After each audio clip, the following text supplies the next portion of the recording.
There we go. Here I am. Hi. Hi. I just get such a little buzz of delight when I see you. You're such a sweetheart. And I'm looking, what is glowing there? That's just your candle? That's my candle. It's a candle I got from a woman who was a mentor of mine, and it has sparkles in it. I Neat. hadn't used it for like years and years and years and years. And I thought, you know what, I should use this candle. And it's got sparkles and it glows. And yeah. Well, and the way you set it up with this round, I don't know if that's a plate behind it. It's almost Oh, like it's a it's in front of the drum. moon. Yeah, it's a drum. Okay. All right. Here we go. I got to get my tea going here. Sorry, I'm cold tonight, so That's I'm okay. just all snuggled in here. It's all right. I have pajama pants on, so it's all good. Hey, and Bibiana's here, and Kimberly's here. This is fabulous. Pam said that she has to work late, so she may jump on later. But I want to make sure that this doesn't end up like another 2-hour marathon call tonight, so I'm not going to drag my feet. Okay. Sounds good. I'm not going to hold anything up. So tonight we're going to be talking about things that people did to stay strong when they needed to make hard decisions around, their relationships, whether it was leaving, whether it was cutting off contact, whatever it may be. And so I want you to gather in your sacred space tonight. I want you to find something or gather something that gave you strength when you were low, when all those feelings and rejection and needing to feel powerful and find yourself, that you use to sort of remind you of who you are. So take a few minutes and gather things if you want into your space. Okay. To be an anchor for you tonight, to help bring you back to those feelings and emotions that you've attached to it. Okay. I'll be back. Okay, you'll be back. Yeah, I got to go grab something. Excellent. I love your hat, Kimberly. Thank you. I love yours. It's cold here. Well, it's cold here too. It's not really a hat. It's like a headband. But yeah, looks like a hat. I know, because you can't see the top of my head. But okay, I'll be back, guys. Okay.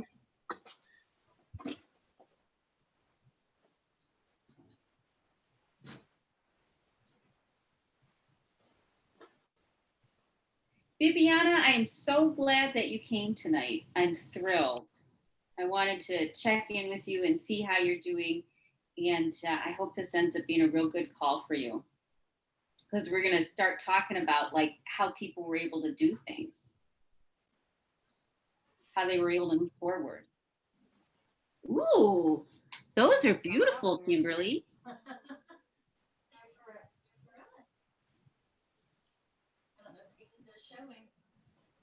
This is not what I used, but it's here. Well, it's lovely. Yeah, beauty helps. That's one thing, I guess. Mm-hmm. To get back to things that I find that are beautiful. It was a real switch for me when I had a friend, and I'm going to start recording it. Okay. It was a real switch for me when I had a friend who said, you need to plant your flowers where you can enjoy them, where you can see them, instead of planting them for everybody else and out by the road. And, that was like the first step into realizing, you know what, I can make my surroundings suit me. And that's when I then went and started to plant bulbs, daffodils, and tulips in the backyard, like in the middle of the grass. That when spring comes, they come up. That when I first started watching you on YouTube. Yeah, I remember how excited you were. Yes. You're a little soft tonight, Kimberly. Oh, I said I remember that when I first started watching you on YouTube. I remember when you were so excited that you were becoming a gardener in your own backyard. Yes, exactly. And so I randomly put them in. Then of course I got tired, so I'd start doing like 2 or 3 bulbs in the same hole, and I just stick the shovel in and just move a little dirt out of the way. but enough of them survived that, now every spring I add a few more every year. It's just a surprise what's going to come up in the middle of my backyard. It's so much fun. Okay, so does everybody have the thing that they're going to use? And Catherine's always a little bit late. Okay, so tonight, I think it would be really great to talk about and explore the idea of how we've gotten through really scary, hard, emotional times in life. Especially with, the thing about narcissism is it taps into our deepest wounds that we carry, usually those around our family. And so they're really big because when we're a kid, our emotions are huge. And then when we get hurt by something, we take it and we put it away into another part of us. But they keep that same intensity as we were when we were 2 or 4 or 10 or 12 or 17 or 22. They keep that same, passionate intensity about it. And so when we get triggered by somebody, when we're rejected or when we're betrayed, it's all that same feeling that comes back. So it's not the same feelings that we might have as in our adult self. In our adult self, we're able to manage it and see the other side. But when we go back to those old wounds with people, they're huge and they're overwhelming, It's like they rip you apart and you look at yourself and you say, this isn't me. This isn't who I choose to be. This isn't who I want to be. And so I think it's really important for us to share our stories with each other about how we found strength, what we reached out to, or what got us through, these times with these people who've hurt us, how we've gotten to the other side. Because a lot of people, when you're in the trauma, it's almost like things happen real fast. One day everything's fine and then the next day everything's done and you will never talk to this person ever again, or, for a long time. Stuff moves really fast. And if we don't take time to kind of process and go through and hear and feel and share that story of, what led up to something, and then the crash, and then how you got yourself through, to the other side. Because, we've got an artist, we've got an engineer, we've got a world traveler, we've got me, who's, healer extraordinaire. we have all these great perspectives of how we used things and what got us through. And when we share this wisdom with each other, then it opens our own mind. It gives us new tools, and it helps us process through that trauma that happened a little bit, because it finishes the loop. The loop is where you finally go and say, you know what, for this thing, I made it. I did it, whatever it was. And if we stop at, we left and we never looked at it again, or we just, went through all that pain, but we didn't continue to the circle of being okay. All of this happened, but now I'm okay. And maybe we still have really big things going on and really big feelings, and we still get triggered and we still get hijacked, but you've made it to here, which means that you've had trauma and pain and betrayal and angst and frustration, and you've had that and you've made it through. You may still be dealing with it sometimes, but you made it through, and that's pretty cool. You have a lot to learn from yourself. So that's kind of what tonight's going to be about. Learning from yourself and learning from each other about how we stay strong. So for me, when the trauma in my life really didn't start to change until I was 30. And 30, my health, on the outside I looked fine, but on the inside, every morning I woke up, my stomach was burning and everything burned inside my guts. And I was angry, so angry from the moment I woke up. And I could almost tell, I'd be fine, when you're that half awake, half asleep, you feel fine. And then just that little piece of consciousness clicks in. And then you're like, oh, now I feel the day. Now I feel how I didn't sleep and how miserable I am and how my stomach is burning and how my head is heavy and how angry I am. When I needed to make a shift because I just couldn't keep physically living like that anymore. And that was one of my first big shifts. And I started by, of course, I went to a doctor, and said, hey, I have this problem. And he said, aha, you have IBS. Here's some medication for that. And I tried to tell him, and I said, but I've noticed if I drink water before I go to bed, then the symptoms aren't as bad the next morning. What do you think about that?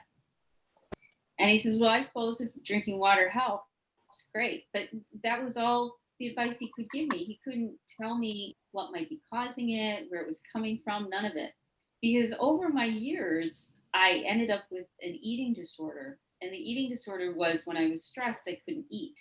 And then when you don't eat and you don't drink enough, your body ends up more stressed and you keep spiraling down. So the real problem is I had these habits of neglecting myself, just because I wasn't hungry, I wasn't thirsty. I wanted to disconnect from how I felt. I didn't want to feel my body, because it was so uncomfortable.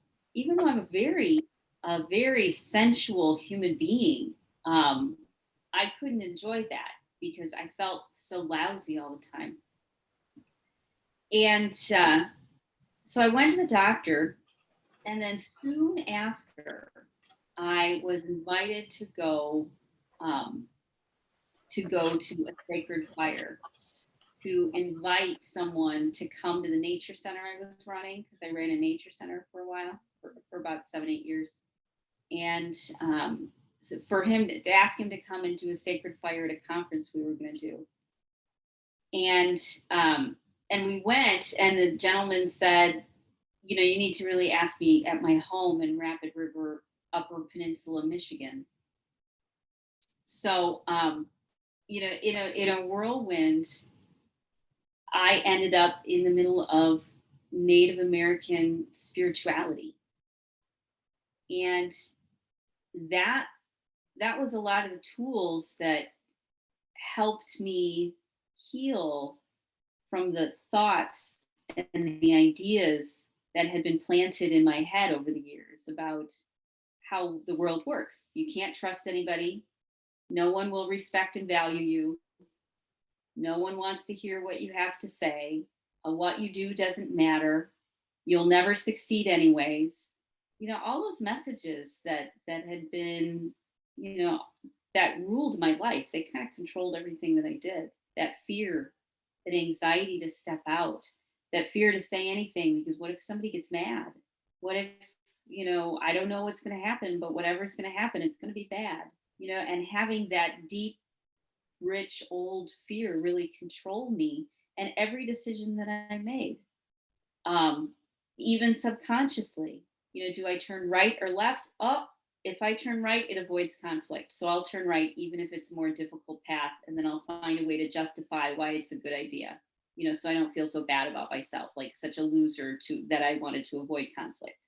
And so I would constantly make these choices that would let me sort of stay in that mindset. I'm no good. It doesn't matter. No one can see me anyways. I remember for a while, I called myself the nothing woman, because I thought that people just couldn't see me. Because, girls were meant to be seen and not heard, or not seen and not heard. They were meant to blend into the wall and go get snacks for other people. That was their job. So there was this habit of invalidation and truly believing that I didn't have any value.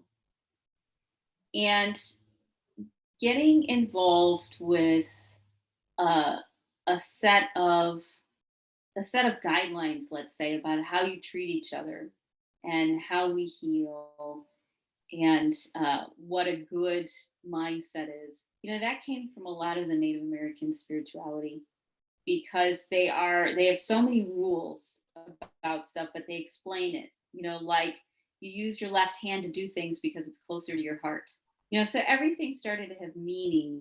Everything started to be purposeful. Oh, the north direction is about dreams and dreaming and water and that quiet time. Oh, the north means something and the south means something and the fire means something.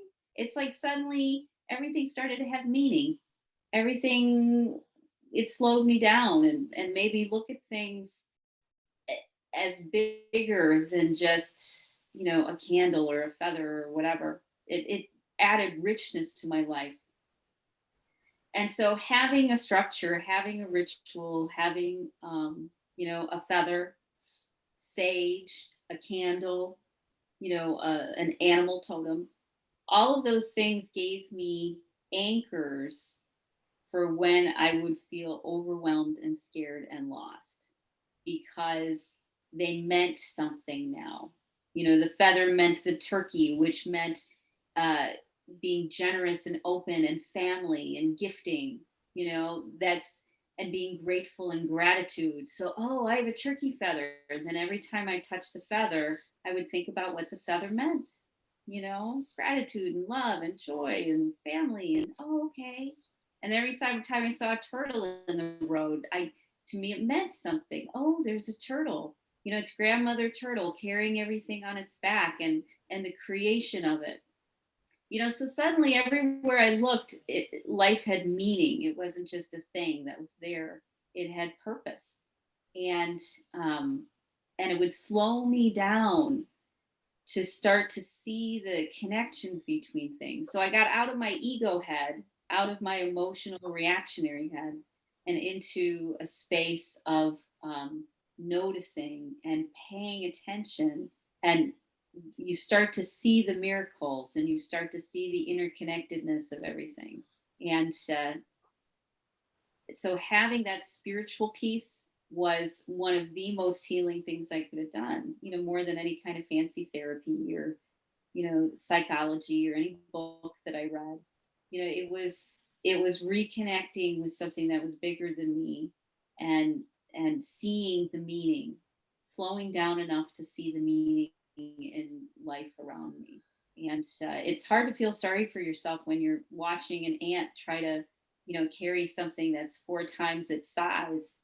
It's just, you get a new perspective, you get a new opinion on the world when you take that time. And it flips you out of the poor me and it flips you into, wow, isn't this amazing? And the more you can live in that space of amazement, the easier everything gets because now you're happier all the time because you're constantly in wonderment. And then because you're happy, people around you start to wonder why they start to feel better or things go easier for them because now they're seeing it. By changing, making that shift and seeing the world through a divine lens, it gives life meaning and beauty and purpose. And that's what nourishes us. That's what nourishes us the most.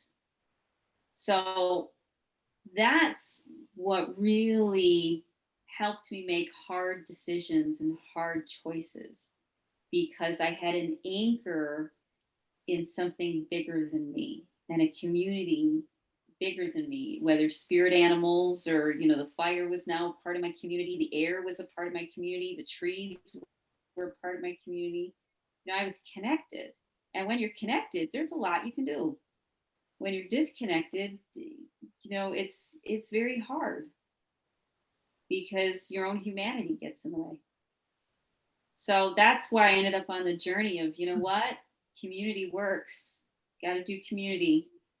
because that's what gets us through, and all this crap about how you have to do it alone and prove yourself and nobody can help you, and that's crap. That's not how the world works. Hmm. That's not how you move forward. So that's me for this evening. I would love to hear anybody else's stories about, something that they really found peace and strength in a tough time.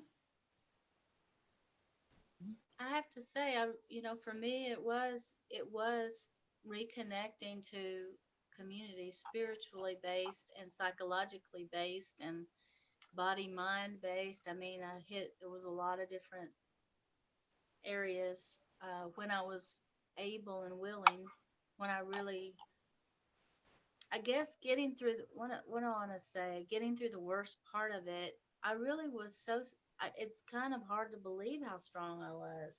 But then I broke down after the worst part of it was over. I broke down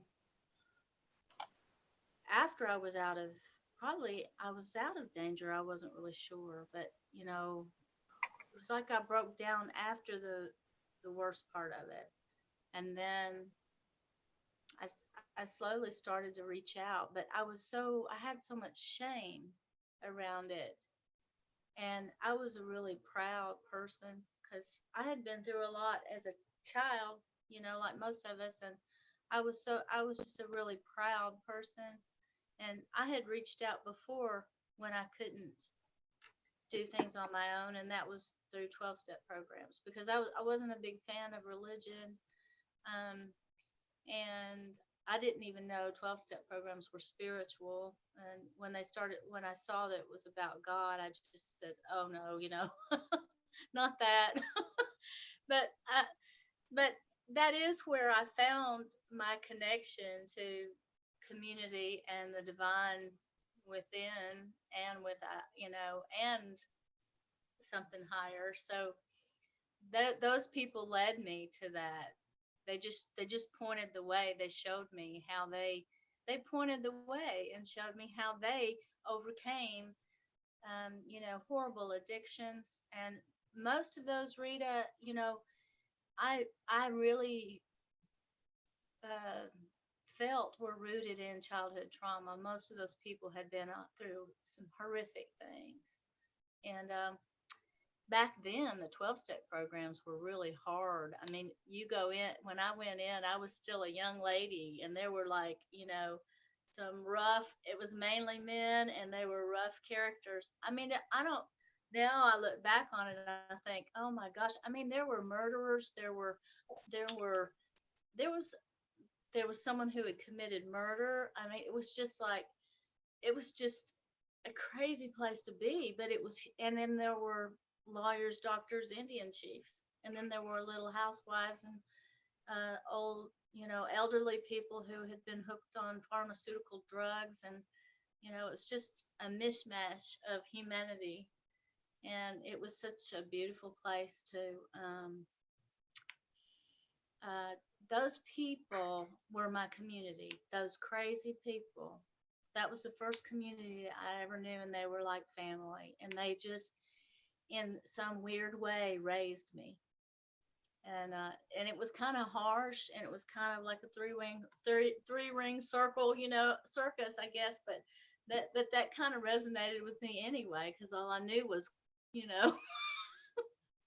cuckoo. So I mean, it was just. But after, what I was thinking, I got off track at some point, and it's so easy to do. See, I was really involved in that for like about 5 years, and then I started just backing away and felt like, well, I'm just here in the same, didn't feel like I was progressing, but I really didn't know where to take the next step. And what I realize now is, and see, I ended up drinking again and ended up in rehab after 10 years of sobriety. And I had just walked in AA. Yeah, it was, anyway, I couldn't get off of it again. And what I realized now is there was still trauma that I hadn't addressed. They don't know how to do that in 12-step programs. They do the best they can, but they don't. There's a lot of it that's kind of Calvinistic, and it's all based in, like it's your fault. Right. You know what I mean? And that didn't really ring true to me anyway. I wasn't thrilled about that from the beginning. There was some guilt and shame behind it, and most of those people, well, it depended. Some of them were very narcissistic, and you know, and then others were more that kind of codependent type that that really needed building up. But anyway, it was still a good place to start, but it was kind of like spiritual kindergarten. And then when I left, I didn't really pick up anywhere else. So I survived for about five more years, and then before I knew it, some things hit me that triggered me. Some unresolved things, and it came fast and hard, and I couldn't deal with it. And before I knew it, I still remember the moment. I mean, when I poured that glass of wine, my hand was just shaking. And I knew it was just like playing Russian roulette. I might as well put a pistol to my head. And I was like, I've come this far and I'm pouring this damn glass of wine. But see, I didn't know what was happening. But it triggered that. I didn't even know the word trigger then. I mean, I had a craving, but before the craving, it wasn't really a craving for alcohol. It was make this pain stop. It was make this emotional pain stop. And some things happened to trigger it in a really deep way. And it wasn't really healed. And there I was off and running again. And it was worse, far, far worse. And I ended up in rehab after some years.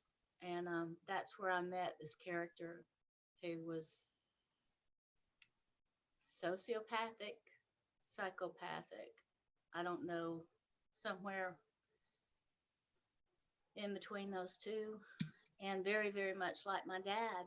It was where my trauma was, and I was scared of him. The moment I met him, I was afraid of the man, and I overrode that. I thought, I don't know why I'm afraid. There's nothing, because he comes off like Andy Griffith. So I'm like, what am I afraid of? But see, my dad's the same way. Everybody loves him. And he's like, Mr. American Pie, he's just, salt of the earth. That's how he comes off. But anyway, that's how then I was off and running with that. And I was in love, as they saw. I watched the Netflix show this weekend I watched the whole series about R. Kelly.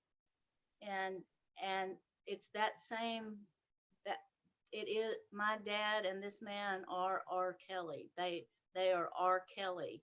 I mean, whatever you want to call it, they're sexual predator. They're R. Kelly. They're messed up people who are never going to really get help, and they take down a lot of people. And especially, and mostly women. I mean, they take down women. So it's funny because I felt that just still gets my nervous system going. I didn't really think I could, after escaping my dad. I mean, I was the one in my family who wouldn't let him. He could not manipulate me, even from a little girl. And so I even taught myself not to be ticklish, because he would tickle me till it hurt, and I hated to be tickled.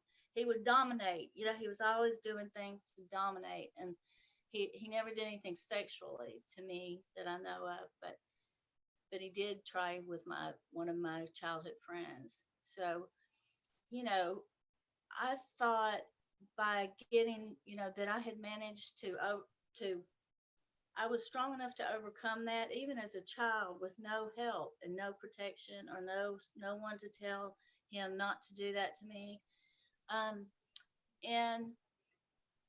But I was the one who ran and got help in my family. And it's like, at 9 years old, I was the one who escaped from his. I wrestled away from him, and I ran, even though he was saying, you know, I'm going to kill you if you run. You know, he's like, I'm going to kill you. He's screaming, I'm going to kill you if you open that door. I'm going to kill you. And so I went for years waking up in the middle of the night saying, I'm going to kill you, motherfucker.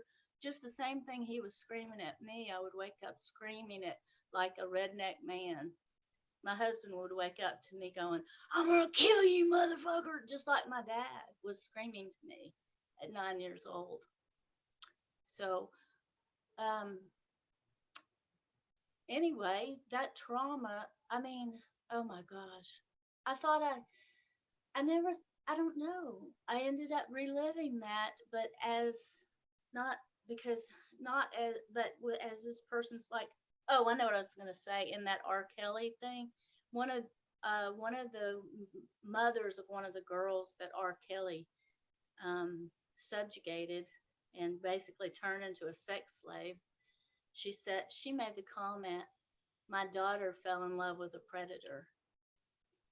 And that's basically what happened to me. And I had never, I was so enamored and so in love, and I didn't know he was a predator. And I was at a midlife crisis kind of stage, and I wasn't right in my head anyway because I had been drinking again over those years, and I was going through menopause. I just was in I had lost 3 family members in 9 months. I was in a very vulnerable state. And he went right in. I can remember, Rita, he would go like this to me. He knew what he was doing, and he would he would point at my eyes and then do his eyes like this. He'd go, you and me, you know. He'd get real close and like do like this, you know. I can't tell you how many times he did that. That's one of many things that was brainwashing me. He was just hooking me in. So no matter, you know, as time went on, he upped the ante to the abuse. And how I got through that, you know, I got through that because what's odd enough, I got through that through the love that I had for him. And I loved him.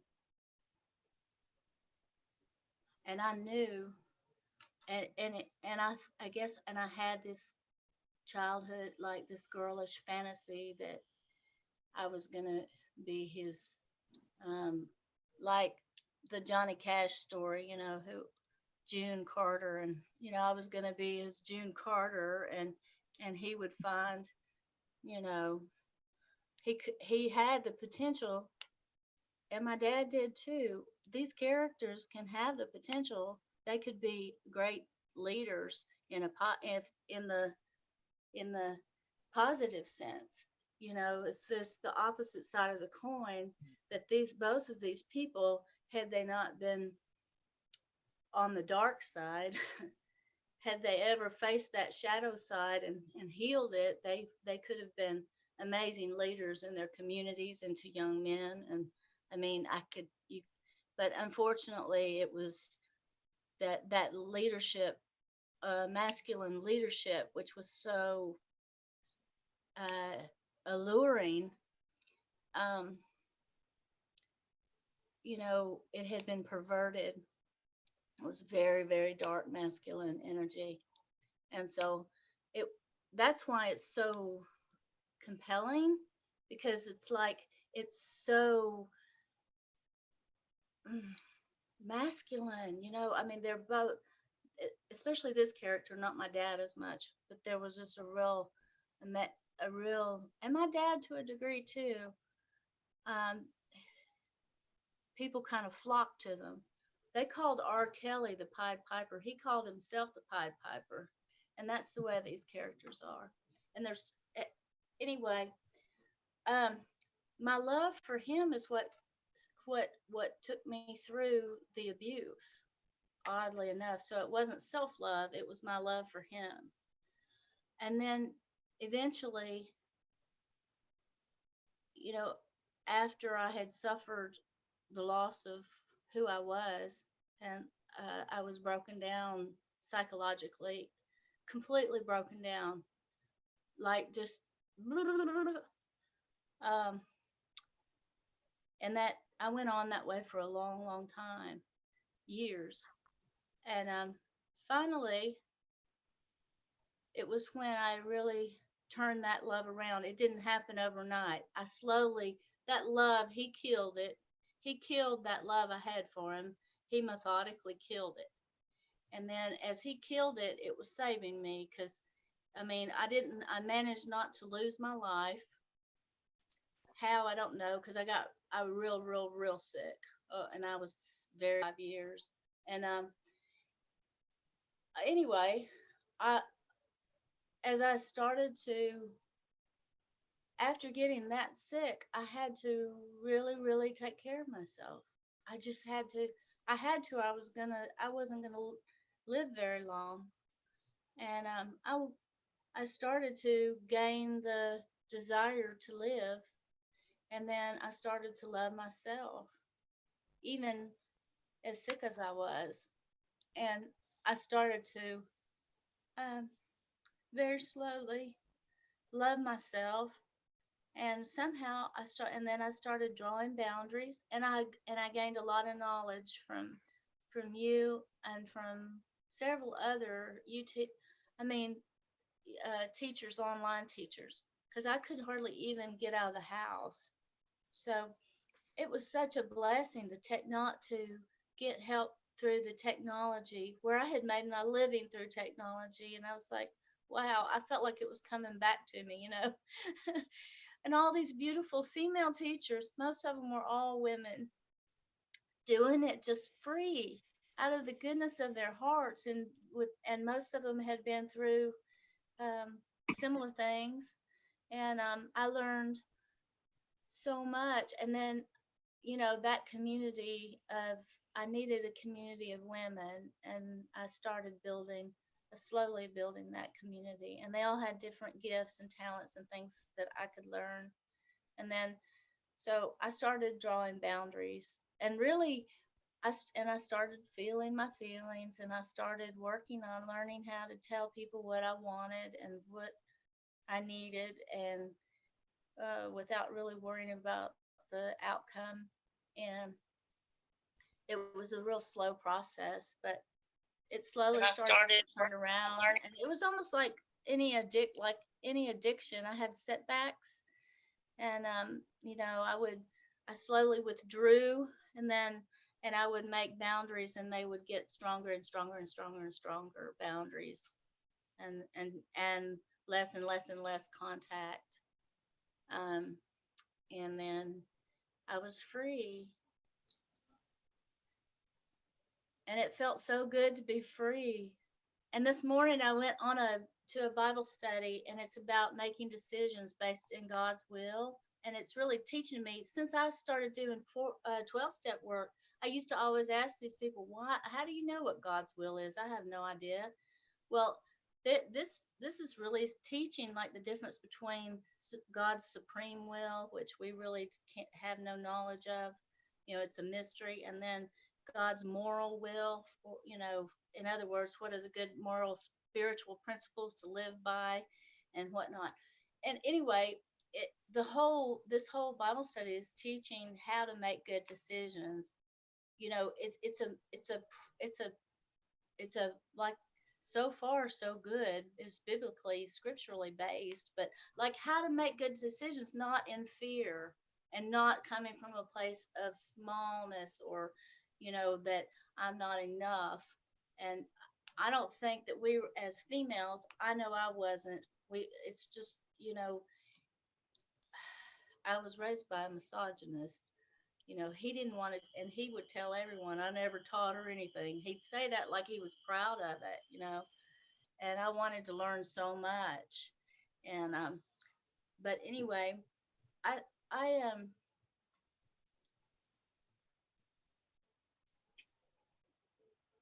I made the best decisions I could, I suppose. I mean, the best I knew how to do. But what I really do know, and I knew this from, you know, I learned this in AA, and I believe it. I still believe it on a spiritual level, that, you know, they say, you know, you should have no other gods. God is a jealous God.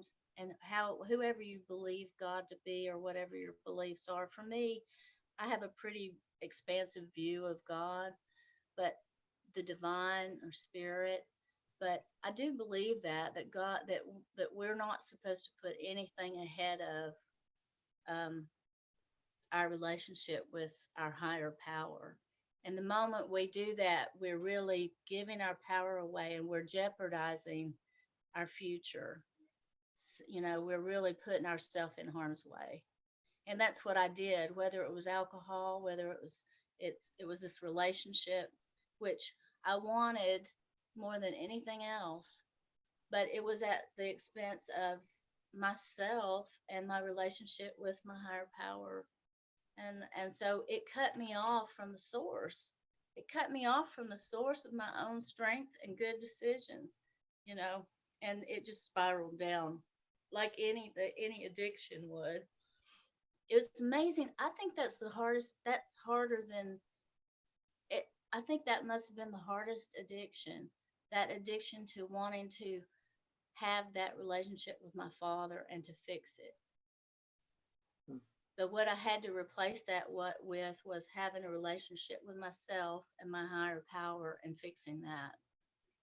And letting the hope go that I would ever have a relationship. Really coming to I had other friends help me with this too. I have a friend who studied Buddhism a lot, and so have I. And in fact, it's my ex-husband, but he used to say, he's told me many times, sometimes hopelessness is your best friend. I had to give up hope. I had to give up hope for that situation, that individual, that relationship. And then I had to put that hope into something higher and into my own well-being and hope and my own future. So, and I got a lot of help along the way, including this group. So that's it. That was really, really cool. Thank you. Yeah, so it was good to hear your story too. It's amazing So how Catherine, yes. for you, I mean, that you were led to the Native American experience, which seemed to be a really good path for you. Yes, because it gave me spirituality without a lot of dogma. And that's what I needed. I needed something that had structure. But the interesting thing about that was it also in some ways supported some of my old beliefs, because one of their focuses was, well, you need to love more, you need to be more compassionate, you need to be more understanding. And that's really not what a woman needs. That's not good advice for a woman to follow, because we're already that much. We need to start working on, no, we have the right to protect ourselves. We matter. Our emotions matter. So it gave me a good grounding, but I couldn't really stay with the group because even though I stayed with them for about 10 years, I woke up to the fact that, this is still keeping me in this trap of not protecting myself, of being a victim. And so I took all the mindfulness I got from it and the beauty and the miracles, and I said, okay, now we need to see how this fits into my life now. How can it help me moving forward? And that's when I went sideways into Asian medicine, because they're a little bit better balanced that way, and love the spirituality and the shamanic qualities of Asian medicine. Mm-hmm. So, Catherine, tonight we're talking about situations which were difficult and what made us strong and confident enough to get through them, to make difficult choices or get through difficult things that have happened in your life, stuff that you thought would knock you on your face, but you found strength and wisdom in something that really got you to the other side. So just so you know, that's what we kind of gathered tonight, and that's what we're talking about. People are sharing their stories about some, so that they can also process through and we can all hear what everybody has to say. So the floor is open. Who's got a good gem to share with people?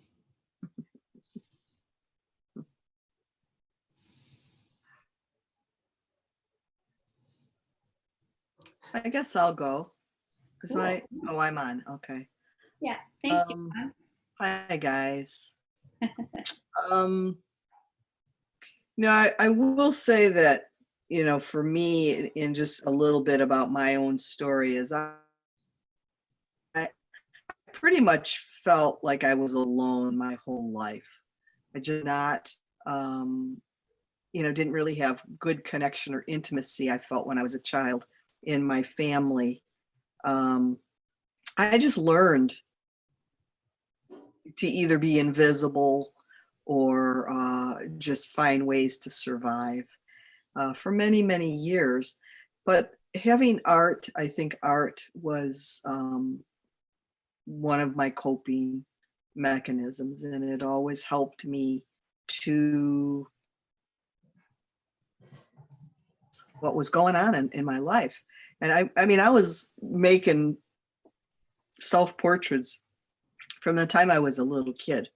And I remember my brother was very critical of me, like, why do you always draw yourself?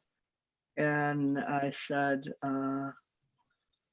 partly because, at 2:00 in the morning, I'm around, you're not. And, but I thought later on, was I thought about it more, and I had a artist colleague make a crack at me once when he was pissed at me about something else that was really his problem.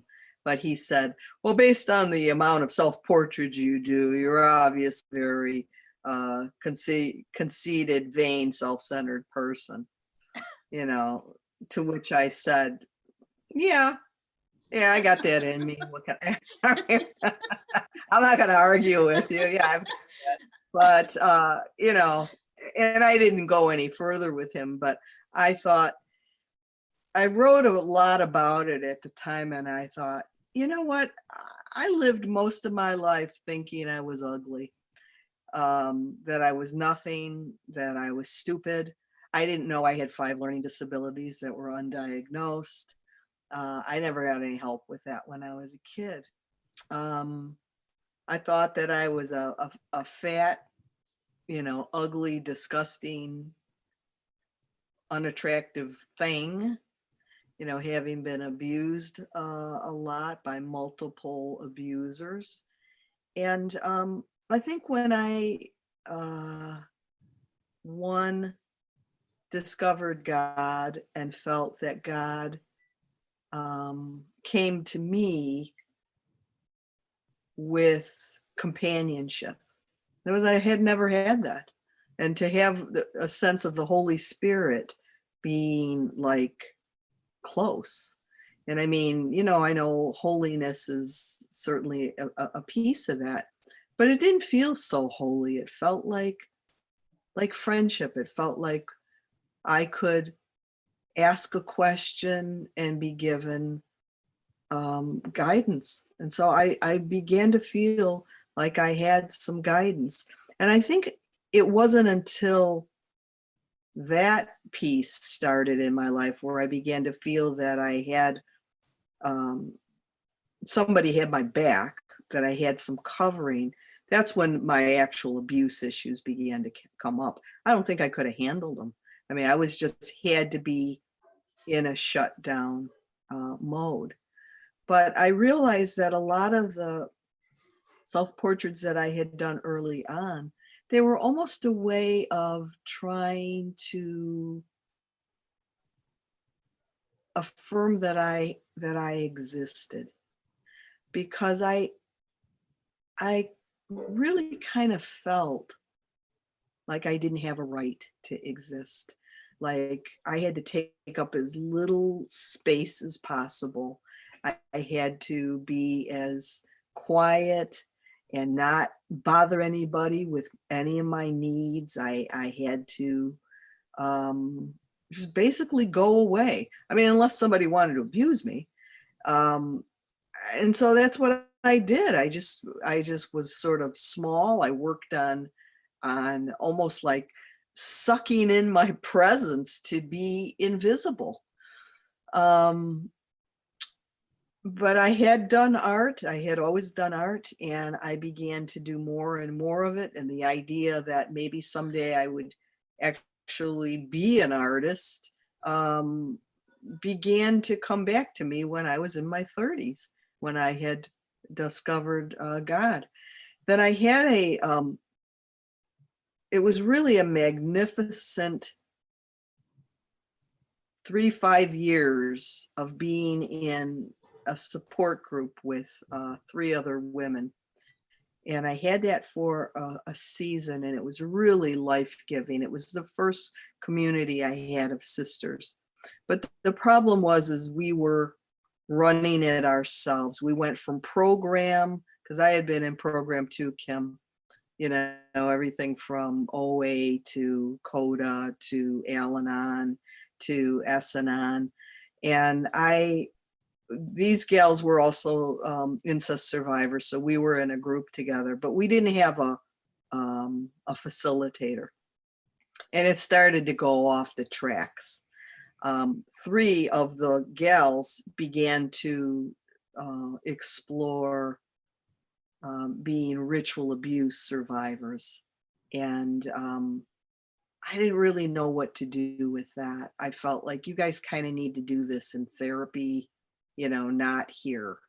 I didn't feel equipped to deal with that. I mean, I could handle a certain amount of cathartic and trauma and be there for people.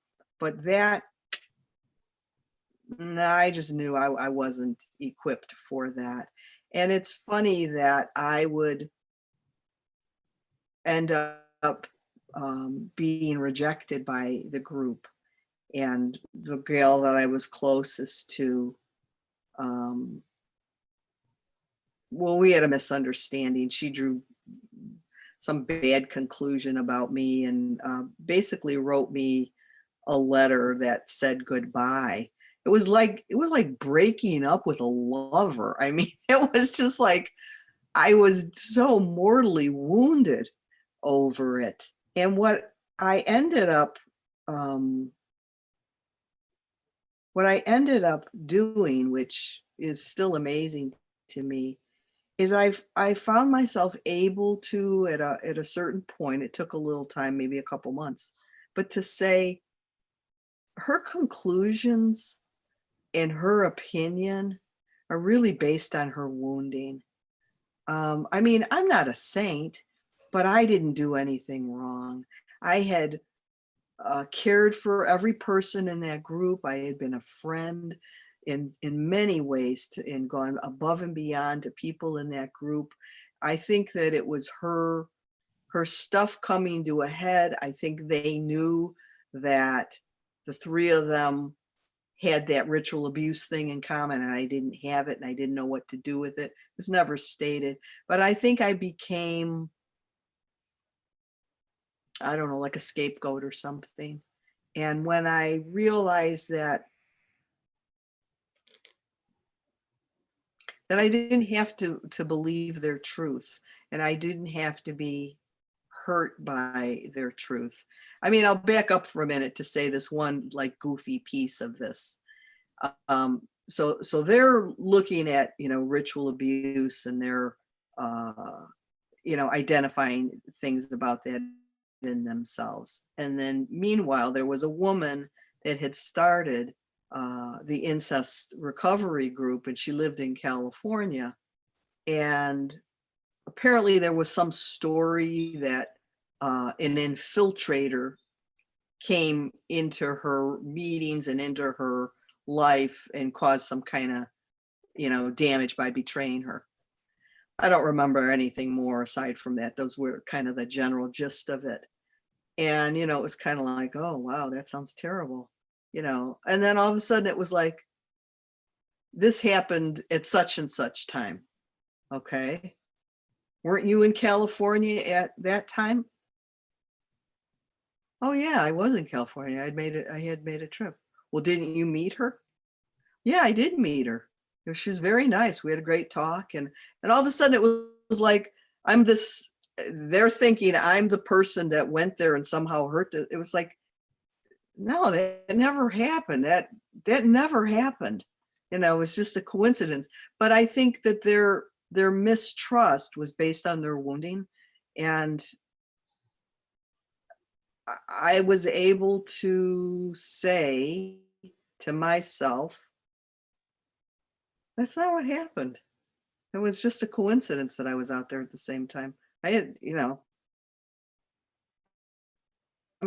what am I infiltrating? I mean, I would never do any of that. That had to do with me. This is these are your issues. And I would guess that just like when people do incest work or any kind of abuse work, it's kind of like your trust gets shaken, and you kind of are looking at everybody with mistrust. And I think that they amplified that because they were close. Their mistrust was amplified, with them. And so it's funny because I'll look at pictures that we took of the three of us or the four of us, and something about them looks very much the same. And I'm like the odd duck that looks very different in those photos. But I mentioned that to say, this is the first time I've been in a group of women since then. And that happened about 20 years ago. And even though I felt like I dealt with it pretty well, it did wound me. It deeply wounded me. And so I do not trust easily now. And it's hard for me to try to be in a group. But this so far has just kind of come to me and unfolded. So I'm going with it, slowly. And I would say that for me, what worked for me, I think art is what works, and having some trust in God, that's what works. The thing I brought, over to me was one of these lanterns that I made. I don't have it lit right now, but I don't know if you guys can see that, but the detail of it isn't going to show up here. But the vellum paper that is around this, one of my art residencies when I was in Ireland, because I was there for 5 times on art residencies, the dirt on the ground is sealed between the vellum papers on this lamp. And the markings of this, I'm going to just set it aside. The markings on it are rubbings from these ancient pre-famine stones that were on the cabins where I was staying in this incredible remote place. And I find myself, I come back to pieces of art like this because there's wonder in it for me. I had not planned on doing this sort of sculptural work. It wasn't something that I had planned to do. But a lot of the art that I have found happens that way. It's like there's almost like I've never gone to a medium, but I know what that is. For me, I find that art is almost like stepping out of one world and allowing another part of me that's more freer and tuned into survival to take over. So it's like a God piece and something divine in myself that that brings me wonder. I mean, it's a very humbling thing. I don't feel that I have like this pride of it. I have more kind of a humble awe of that. I mean, I have that of most people though that are artistic or great musicians, writers, anything, when people follow that something in them. But I feel like I'm very lucky that I stumbled into that to follow that, because I think that's where a lot of my healing has come, and I believe that's where a lot of my healing will come too. And just as a little side note, I know I've worked with you, Rita, and we've, talked. I just heard from that friend of mine that I had said goodbye to, sent me a note. And I was really glad. Whether or not he's a narcissist, I don't know. He may be, I don't know. But I think in the past, I would have responded right away, because I saw in what he wrote that he was hurt. And typically for me, as being compassionate, empathic, I would try to comfort. And, but I wanted to just give myself space to think and to process. And that's okay. I don't feel compelled. And so that's good. So I'm just going to keep trying to do the work that I've been doing, and I'm just going to try to follow, the path of where it goes. I feel like I do need to, like one of the things we had said, Rita, that actually you had said, is that you have to find, kind of like your best you, the you that that you really like, bring that out in yourself instead of having somebody else bring that out in you, which is that's a good word. And I don't really know how to do that except to follow art and to try community again, because you guys see things, know things, and have different experiences, and can give insight or new options or beliefs. So I'm going to try to trust in the goodness of that too. So so that's what I have to share. So thanks, guys. Thanks for listening to me.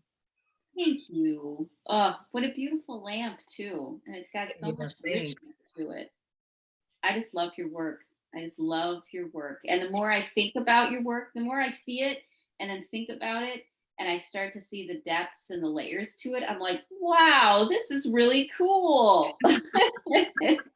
There's so much mindfulness in it and thought that goes into the work that you do. And so comparatively, your work is head and shoulders above so much more, because there's that depth and that meaning. Wow. Thank you. Wow. And that purpose. Thanks for coming to my show. I just loved it. I just loved it. It was fun. Yeah. Thank you, Rita. Thank you. Okay, where's everybody else? Does anyone else want to share some gems?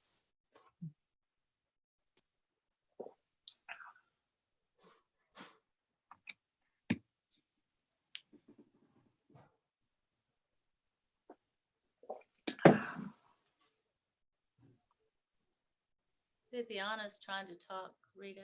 Oh, let's see. Okay, thanks for noticing that. I mainly saw Yvonne. Okay, so yes, you should be unmuted, Bibiana. Cool. Yeah, thank you. That out, Kimberly. No, I unmuted muted myself because everything else what is around. Yes, but anyway, I will try to reflect. In my childhood, I don't know if I even allowed myself to feel fully how I felt isolated. My mom was divorced and had a challenging time, but she argued with everyone, and even with her sister, something. I remember we were doing trips together and so, but it was like a taboo. You cannot really connect. And so, and then there was physical punishment, and you never silent treatment, and you are wrong and stuff like that. So there was no room for connection. But I believe I was born with some kind of strong rebellious spirit, because even then I already knew that how come you're trying to tell me that this is love and it doesn't feel loving?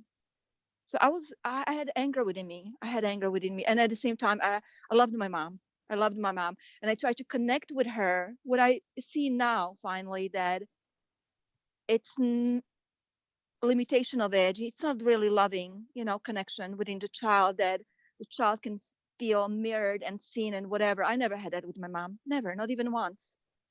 Uh, I tried, when I had a hard time, write in some kind of piece of paper somewhere. Or I remember we had a couch, and underneath the couch I would write exactly things what was too painful. So when at some point I became rebellious, and I just stood like a rock and say, hit me if it makes you happy. And my mom will say, oh, you can go live with your father who doesn't fucking care.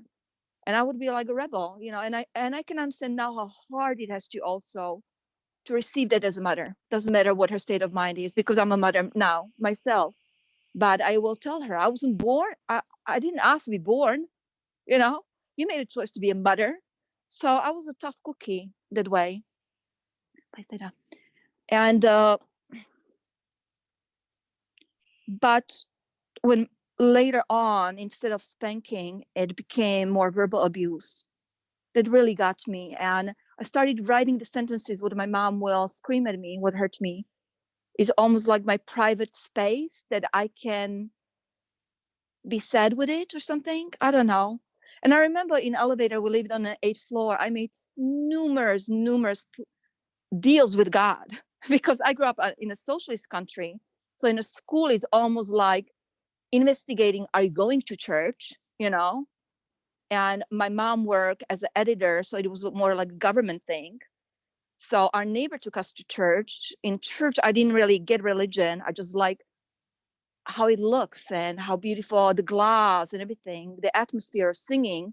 But I didn't get any religion from it, So I was all over the place. And I always made deals with a God when I knew I'm going to get spanked because I didn't get 8+.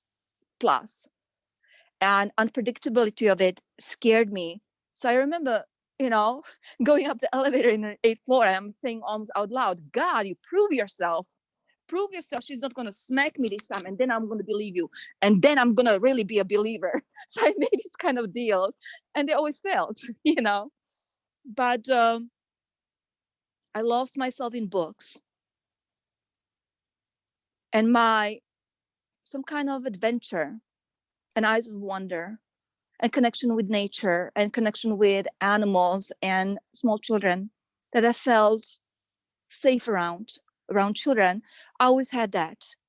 And when I became teenager, body image issues came up because my mom will say, oh, I had 2 children, I could fit into this dress and blah, blah, blah. And yes, my mom, unfortunately, I didn't realize that she shamed me on a regular basis, So even though only now I can see that I really adapted, that something's wrong with me.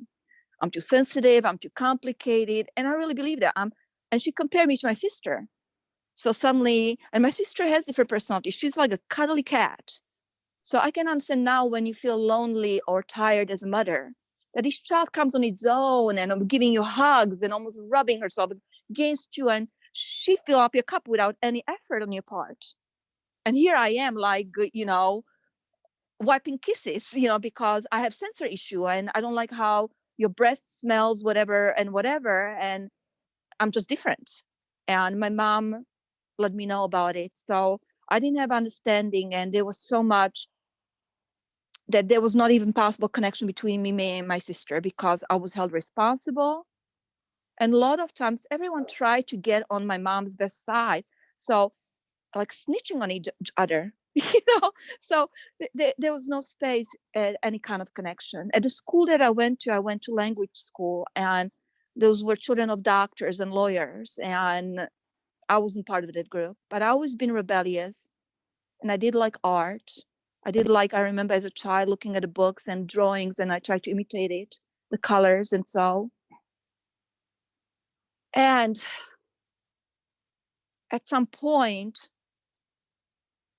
I don't know, just my imagination that there's a different way in the following adventure. I remember in a high school, economy teacher got postcard from someone else who lived abroad. And that's the moment that I decided, oh, I wonder how it can be living abroad. It was done. It was done. Suddenly opportunity came up and said like, oh, you can go to Yugoslavia and make more money than you can make in Slovakia. And totally ignoring that how dangerous it can be. No, I'm going to hide a passport in my undies. I'm da-da-da, ba. And yes, I saved up money and got myself in a dangerous situation and very traumatic. But even though I didn't believe in God, the life showed me a wondrous way that in need, people showed up, actually. And I really, with my sensitivity, I can really feel that. So the connection with others through my life, they're always like a brief moments. They don't really last, like that. Or I have someone, but at the moments they're really so juicy, and they are genuine. They're really genuine, like raw. And I really appreciate that. So there were many, many moments like that. And in this situation, whatever, raped, hostage, pregnant, Yugoslavia, civil war, finally I get home. And what broke a camel's back relationship with my mother was my mom shamed me for being raped. And she said, don't tell anyone, don't tell your sister, blah, blah, blah. Oh my gosh, I was going to find out in the hospital because I made a choice to have abortion. And it was very traumatic. And I knew at that moment, I felt like I'm going to lose my sanity if I'm going to stay in her company. So suddenly the choice, what was before like adventure, I wonder how it is, became survival. And I'm like, I'm out of here. And everything clicked, I wanted to be a teacher, preschool teacher. And in my country, you need to have perfect pronunciation. I can't roll my R. So I'm like, of course I'm going to somewhere. There's solution. Oh my goodness, English language doesn't roll the R. Of course I'm going to go somewhere where, they speak English. And then suddenly the same thing, how it unfolded, the borders open. And I remember even the borders open and I went to Austria and I went to big supermarket and it was winter and I saw strawberries and I was so pissed off. I'm like, what the F? They have strawberries, red strawberries in the winter. People live different way. And I am living in the bureaucracy, this kind of stuff. You have to come at this time. And I always felt very rebellious, like someone taking my freedom. So even a relationship with a man, doesn't matter how much I connected, loving nature or adventures, or they were good looking or sensual and good sex and whatever, this kind of thing. As soon as I felt they are controlling me, I always being rebellious and say like, I wasn't born for you to swear at me or whatever else and stuff like that. And it was done. It was done. So, and when I became teenager, I think it became overwhelming and I started to adapt coping stuff. What is destructive? I do have a sensory stuff and I can feel within my fingers, any kind of bump, whatever. And I never even had a pimples or something, but I will be squeezing any kind of bump. And I realized that at the moment when I was doing that, it was like an obsession that I was out of my head. So you finally can almost like relax. And then you're so mad at yourself, what you done, how you look, that I don't need to be mad at my mom. And I was so much more mad at myself. There was no room to be mad at anyone else. So it became very destructive that way.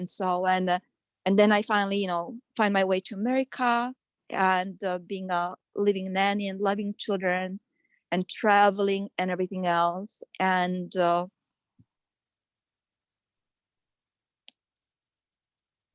I don't know, I always had a strong spirit that if there's a way, I will find a way. So even my travels and everything that I felt passionate about, it did happen and find me in my life.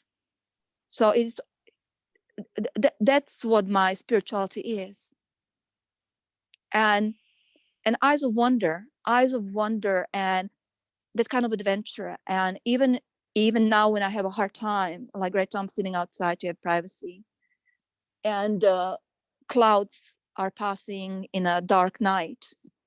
And I remember before it was my turn, I look at the one cloud, it looked like elephant. And actually I felt within my heart, I physically felt it like, oh my gosh, sort of excitement. And at those moments, I truly know that I am alive, and I love being alive, and I love that I have eyes of wonder, and I love nature, or how it feels when you are in Africa, Serengeti Plains, and the vastness of spaces, or I don't know, just having within the heart something that loves adventure, you know, and diversity, knowing that people live different way and being human is in different forms. I now at my age, I can finally see that certain mindset are predators. And I never wanted to see people that way. I really never wanted to see that way. And I just see now finally the final thing, what clicked was I didn't realize lack of empathy. Because even I never even looked at my mom.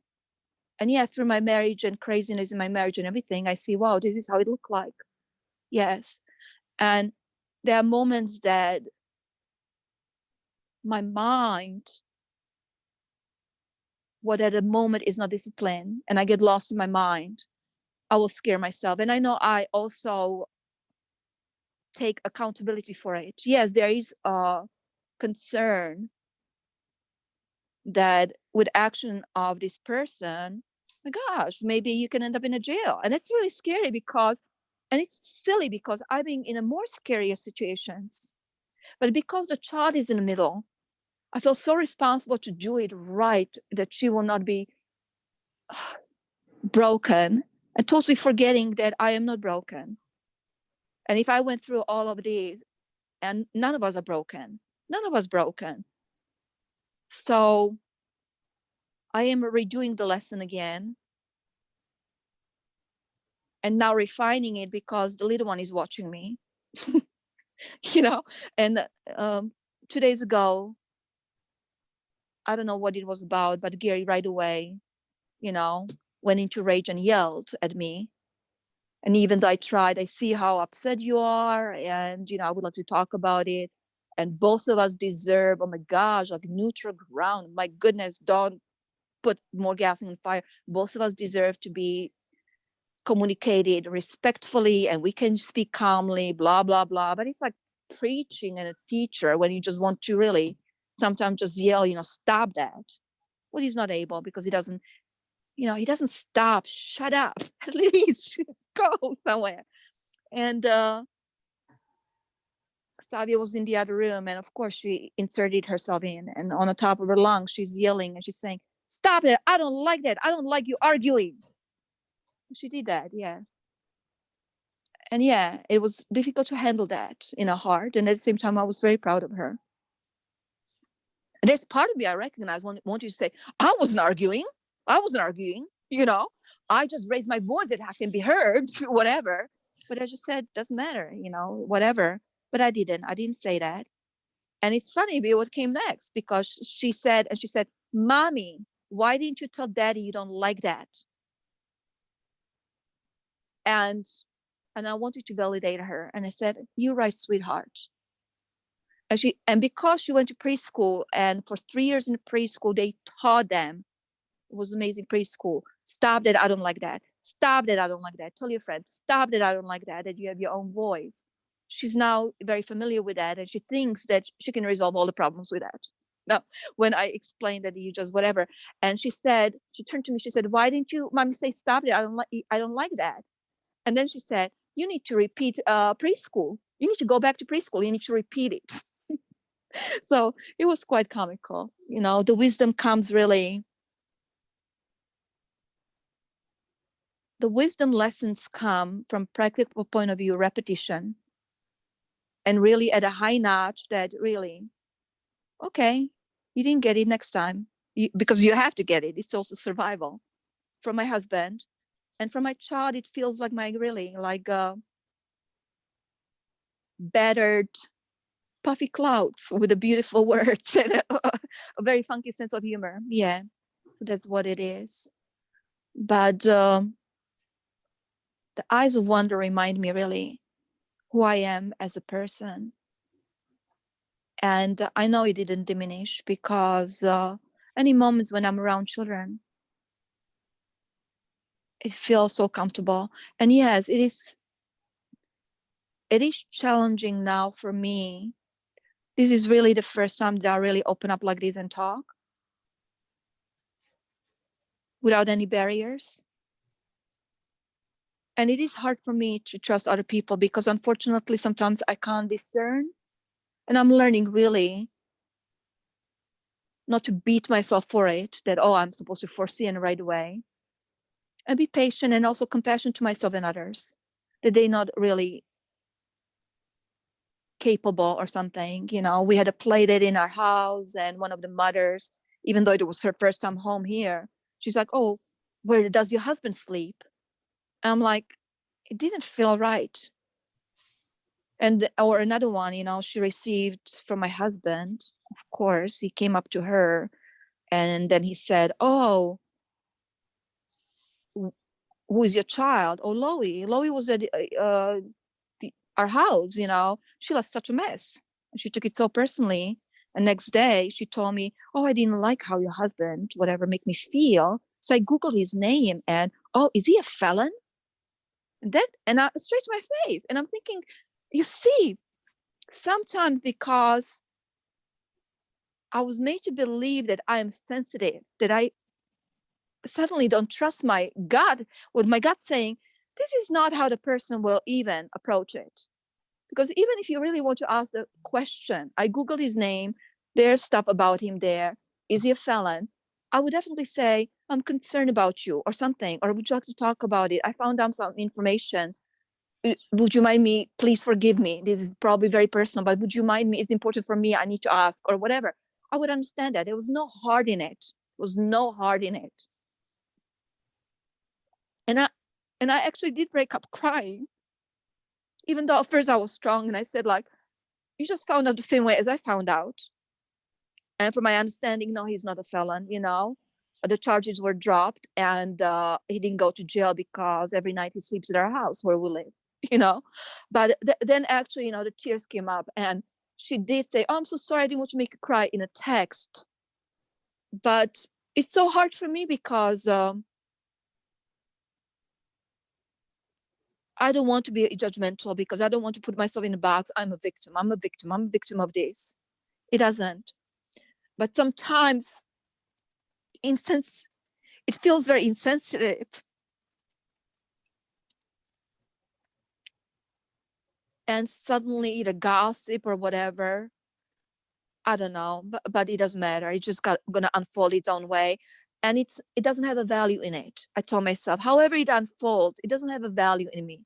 So I don't need to worry about it, how it's gonna unfold. And hopefully, you know, Xavi will not be affected by it directly, because yes, I will fight like a mommy lion. But and I try to have compassion to say, as you said, that sentence. Sometimes people are available, and sometimes people are capable, and sometimes they are not. And really, they don't know what they're doing. Doesn't matter, you know. Yes, and I can value also how it felt on my part. Yes, it felt very insensitive. All of that is true, all of that. But it's not just black and white. I'm a victim, and how insensitive. That's not just the whole truth of it. And they're dealing their own stuff for whatever reason. She felt like that she needs to, doesn't have a skill and sensitivity of, and maybe at that moment I should celebrate my sensitivity, that I am able actually not to be that insensitive and come up to someone straightforward, because I can't even comprehend it with my brain totally. But then really, when I'm in the presence of hummingbird and I bought a funny feeder for the squirrel that you put in a tube, whatever thing, a wire tube, the nuts today, and she came and it was like a squirrel gymnastic, you know. She tried to reach it in her body and everything, and again she came to the house. And so at those moments, you know, I just feel alive. And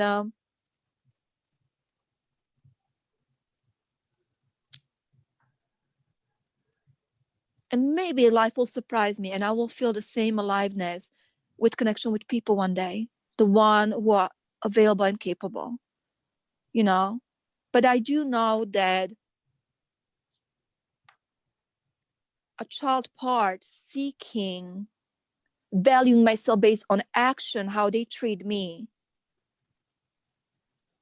That's a child thing, because again, refining, then I know my own value, and reminding myself at the moments when I knew my own value. And when I look at I don't know if you can see that, just I grabbed from probably the light. I don't know. Oh, there we go. Yep, I see it. Yeah, that's me in Africa. I'm sitting around Maasai people who's singing and whatever. And cool. or the other picture, it's just whatever. Far away there are elephants, and you are in Amboseli, where they have the most part of the elephant, they passing elephants. And I rented very expensive lands, even though I didn't have any idea professionally how to work it. But I'm like, I'm going to learn how to go. But it wasn't even about that. It was about the joy of it, the joy of adventure and looking for it and saving, I don't know, $1,000 and renting that land and then saying, something, whatever. And just, and when I look at that picture, that joy is totally still alive. And I'm really grateful for that, so I don't know, I'm not special, but I'm really grateful that life gave me the gift, aliveness in that eyes of wonder. And it's really, it's the same thing like when that little kid, running after the boy, so excited, like, I'm running, I'm getting it, so I don't know, it's really high charge and I love that. So, and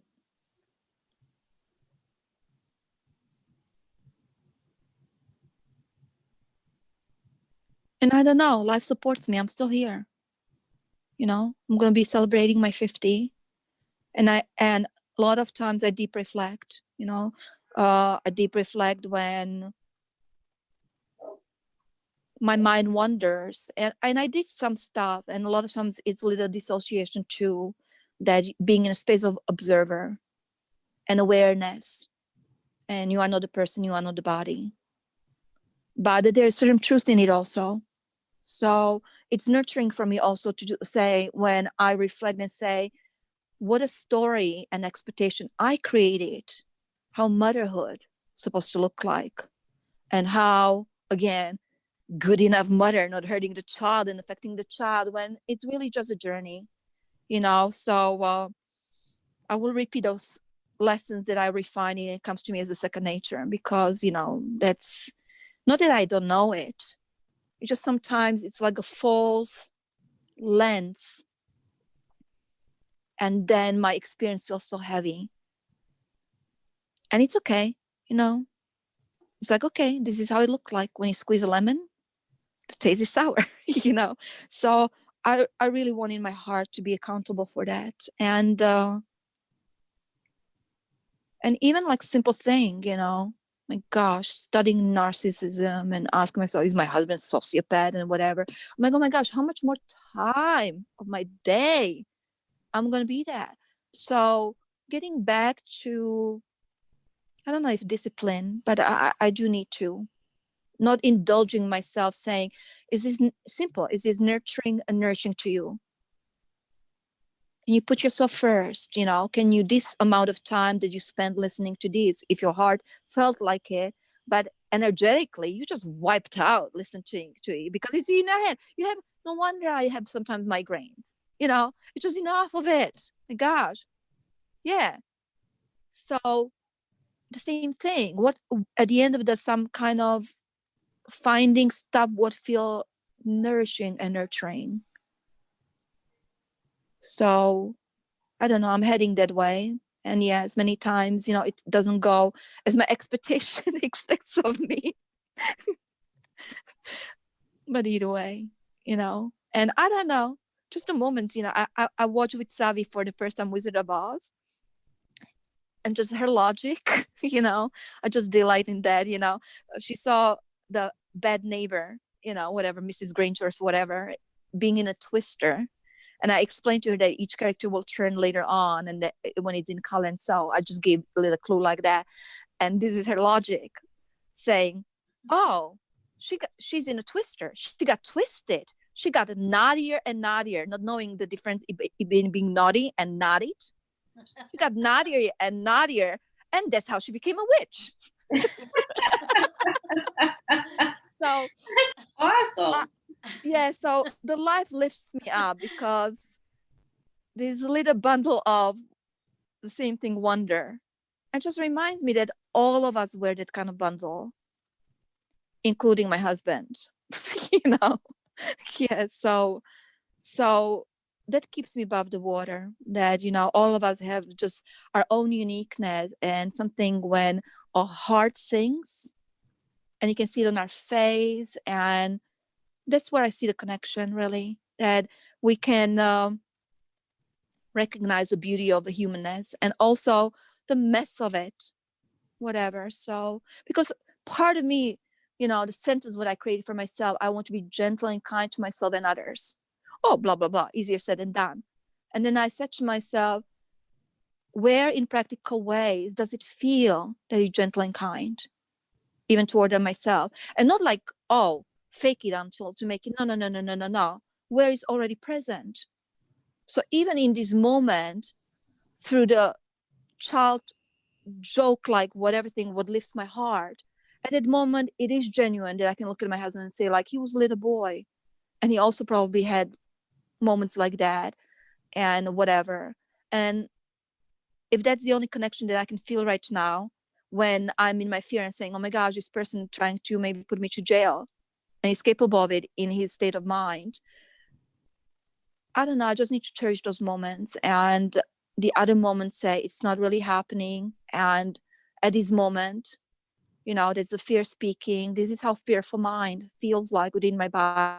And just because it feels so overwhelming, because I never being in a presence of,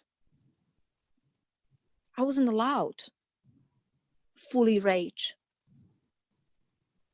And a lot of times it scared me, myself, allowing myself fully rage, because I'm like, whoa, and I didn't realize it's a healthy rage. You're like that, because it just needs to come out and it got released. But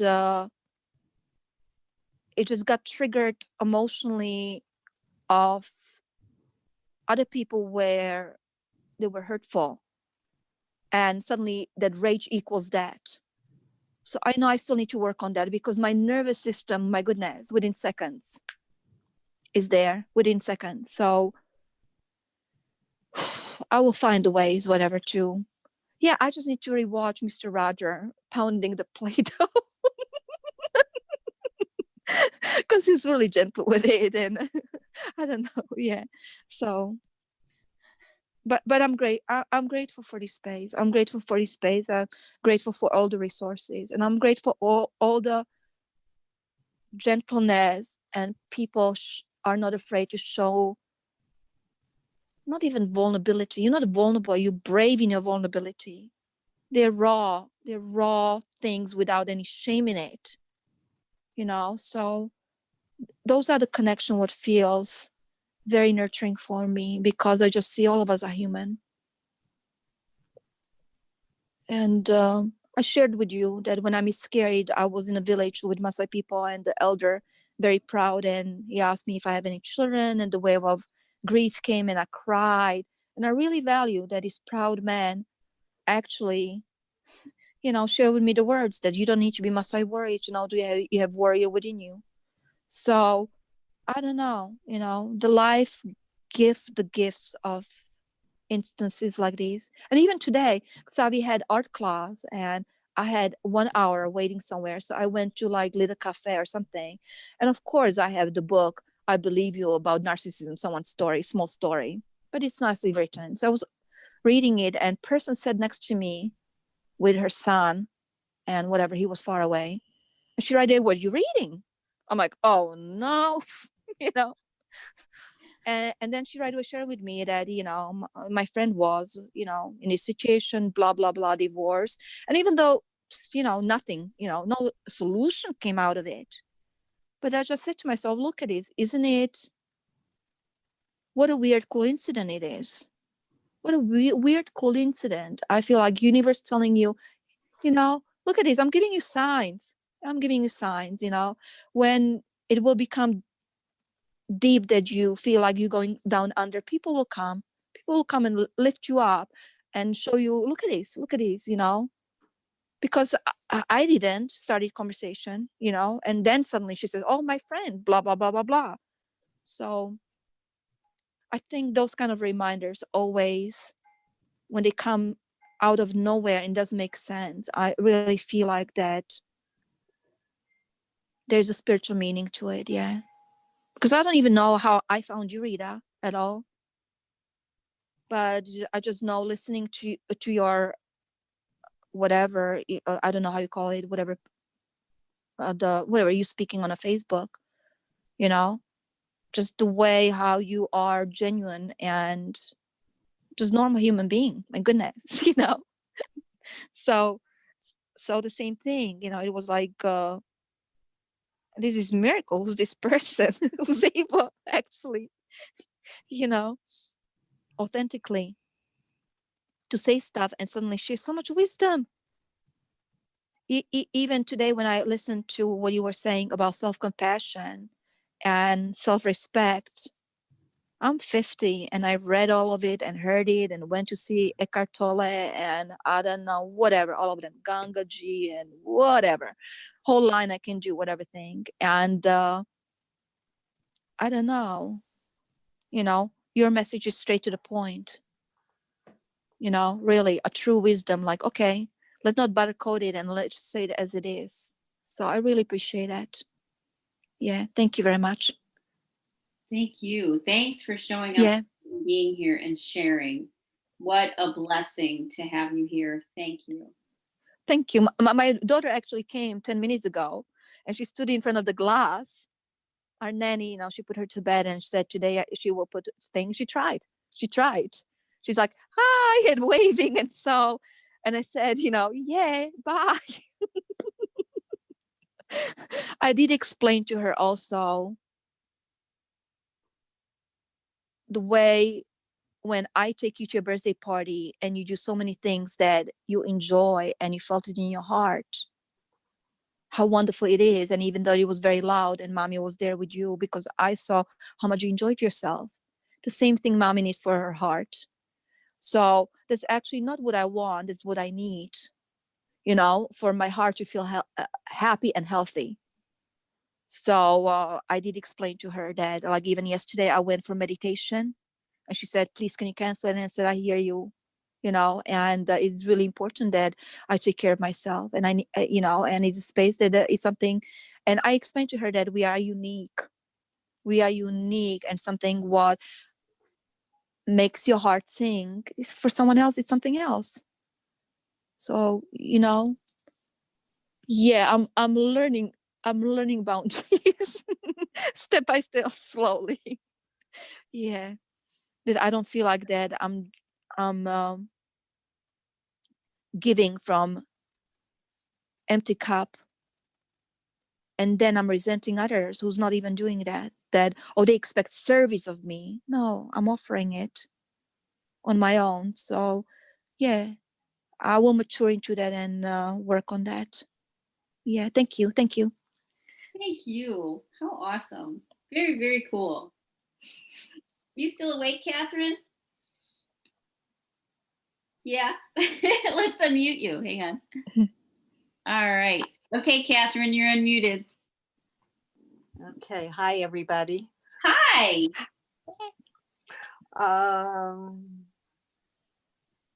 I've been thinking about your question, and I think I'm having a little bit of a hard time connecting with what you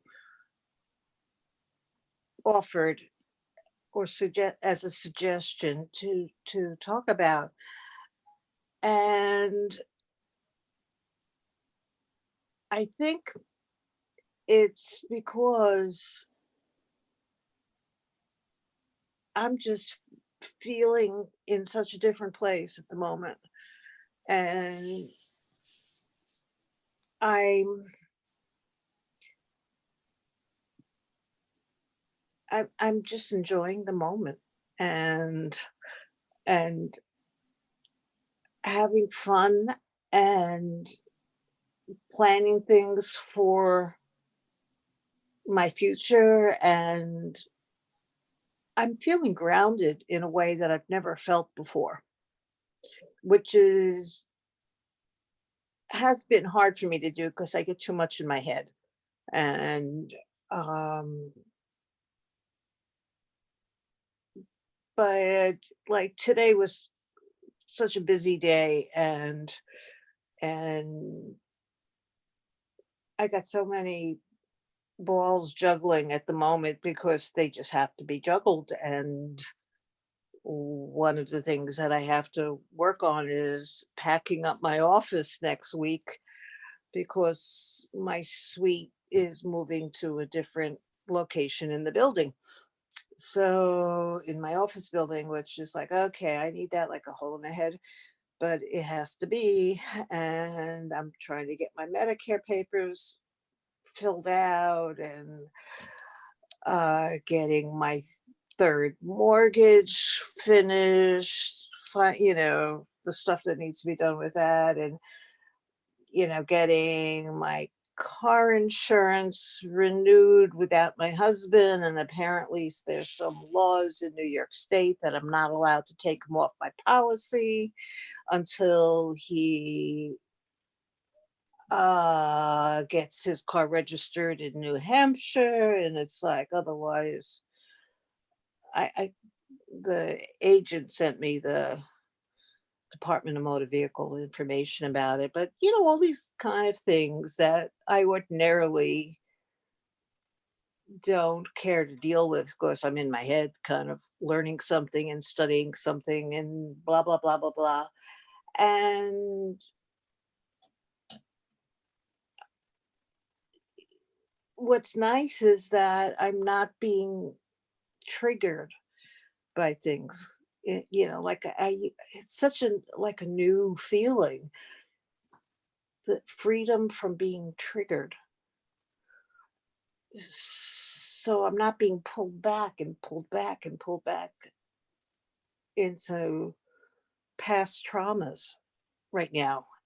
And like, for all I know, it could change tomorrow. But right now I'm enjoying it. And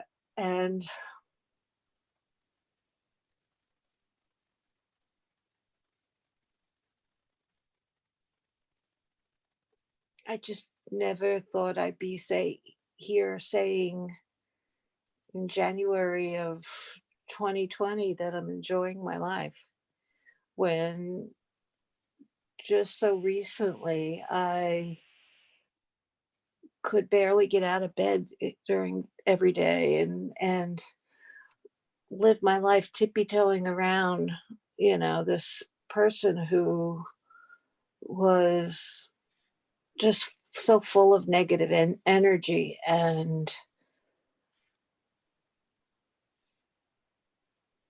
I was looking forward to nothing. And I got a lot of mileage out of anger, in the sense of it. I channeled it all into reading and studying and writing and that kind of stuff.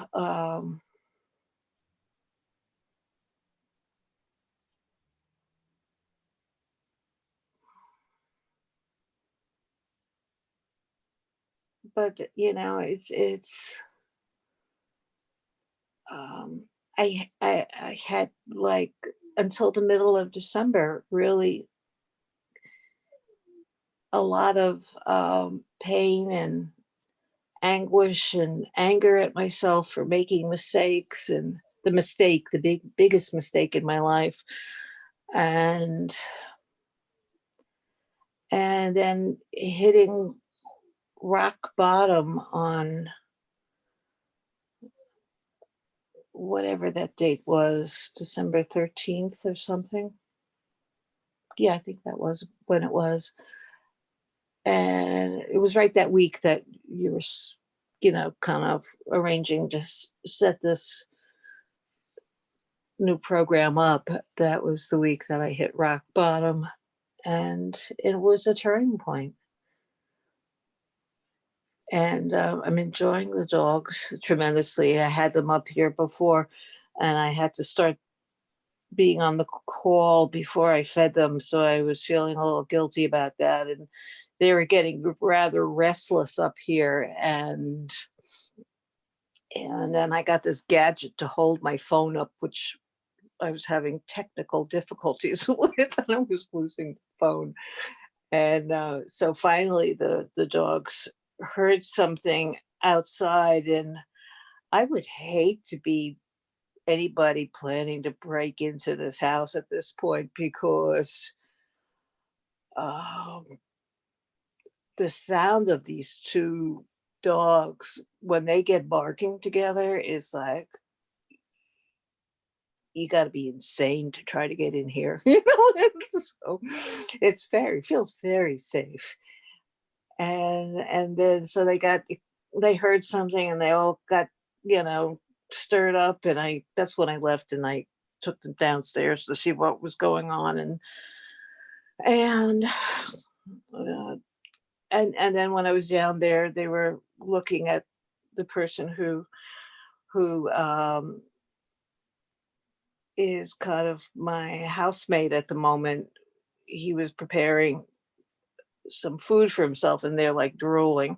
And so it's like, okay, I better feed you guys. And then afterwards, they kind of led me to the door to the backyard because they had something to do. And now they're in their respective houses. We call it houses, rather than crates. And kind of resting after dinner. And I'm just feeling joy. I think I can't remember one, like maybe childhood moments I had joy when I was in the country on our annual family vacation, where my mother was kind of, in a totally different frame of mind for those 2 weeks. And I just was able to not have to worry about her, which was a very good thing, not to have to worry about her. And that, of course, was the thing that I think traumatized me most in my life was, and I've been repeating that, as, taking care of people and worrying about them and taking their responsibilities actually, their problems on myself, rather than, letting them deal with it. And my husband took complete advantage of that. But right now, I'm happy. And I never expected to be able to say that at this point in my life. And I'm having like these kind of reflections on the course of my life and different things in my life. And it's pleasant. It's pleasant. It's not like before. And even not so long ago, I was feeling like a loss, and like, oh, what am I going to do with my scuba equipment? And what am I going to do with my photography equipment?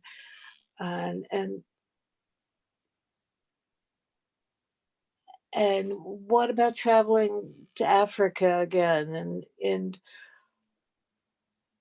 And feeling like I messed up my usage of time, so that I didn't do enough of it. And now, in the frame of mind that I'm in now, as I look back and I said, I feel like I've done quite a bit. And, it's more than, I think a lot of people. And it's kind of nice to know, well, I did this and I did this and I did this. Okay, we can focus on what I didn't get done. Like, I was single most of my life because of circumstances initially beyond my control when my husband died, my first husband. and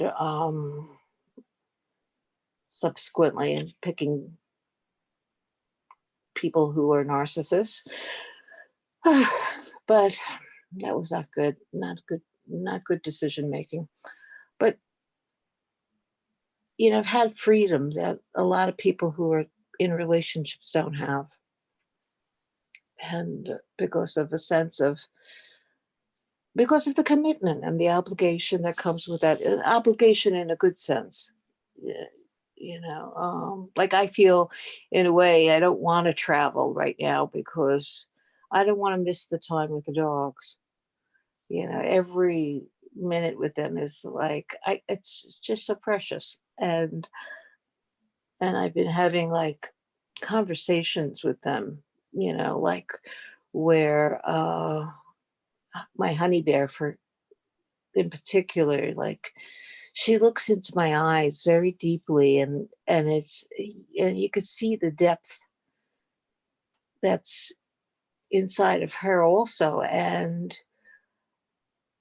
I just feel like I'm getting her vibe much more now. And same thing with Jaxie, who's doing so well after being in a, what do you call it, a rescue center for 2.5 out of his 3 years of life. He's doing really, really well, and it brings me joy to see them have joy, and and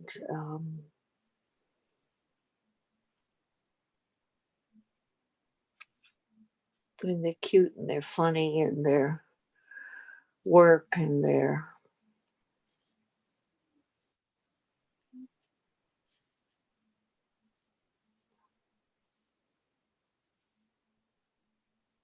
and they're my little family. That plus the birds. Um, I got a full house. Just the way you like it. Just the way I like it, but it's all, it's a full house, including my housemate. Part of what was causing a bit of a disturbance for the dogs. I never thought I'd be complaining that I'm living with somebody who cleans up after himself too much.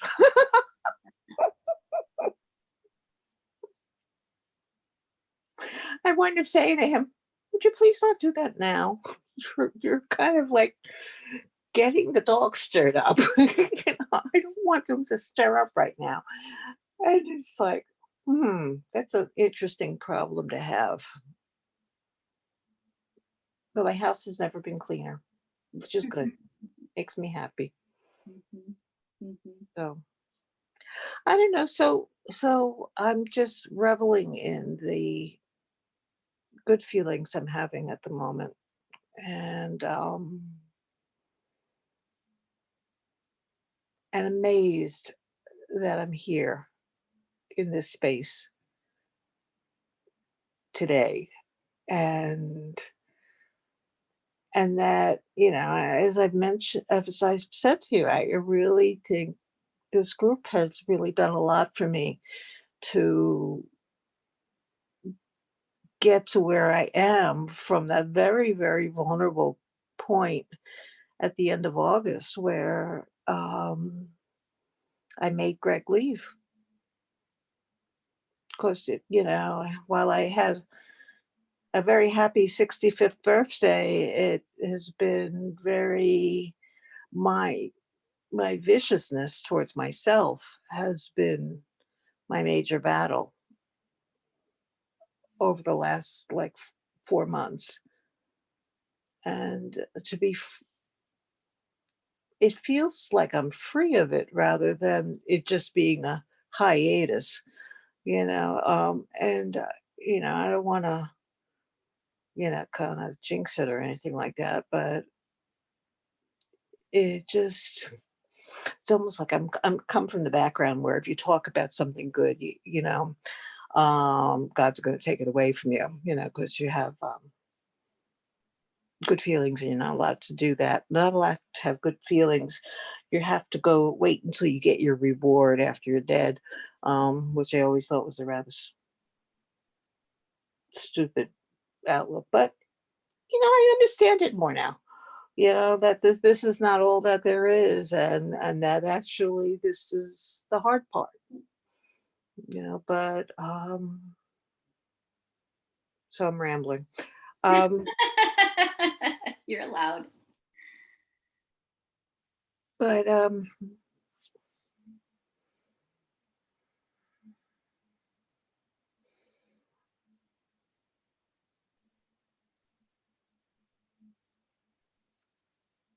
I've gotten healthier over the last few months, and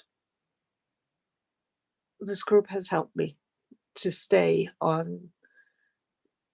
connected rather than isolating and perhaps going out of the frying pan into the fire, kind of, which has been I've done a lot in my life.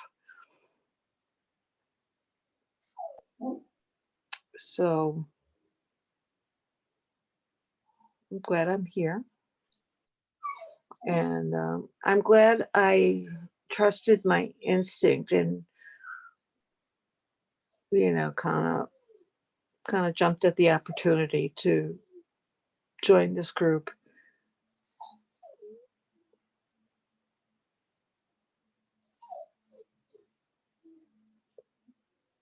Because I think it's really paying off.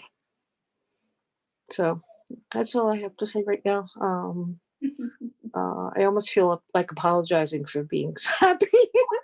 But I'm not No, gonna. no, because your joy lifts other people up. And then it also shows all of us how we can be in that darkness, but that community and care and love and nourishing yourself will always bring you back out, always. And that's why you'll never get that lost again, because you know too much now. You know better.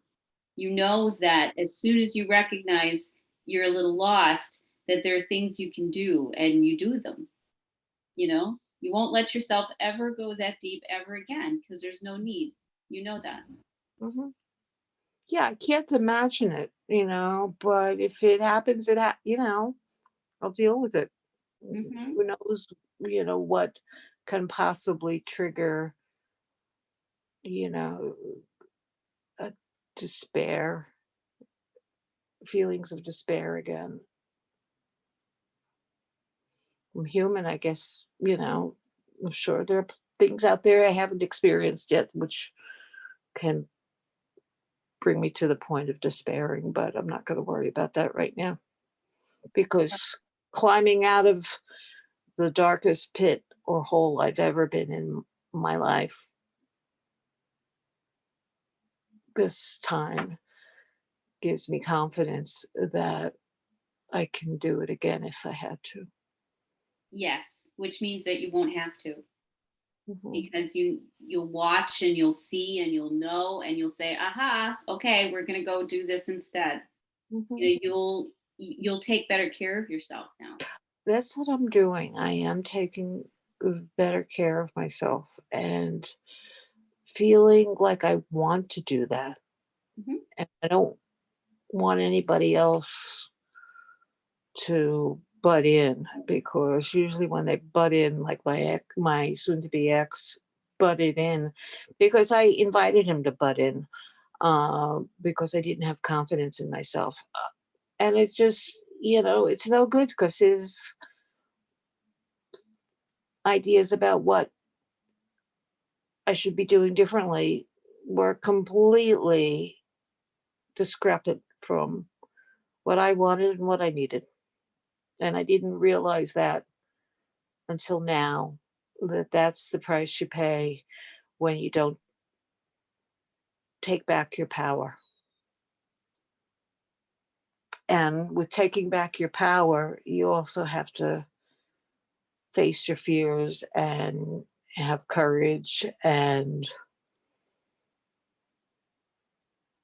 as they used to always say, face your fears and do it anyway. And it all, sounded like a good idea, but somehow I seem to be,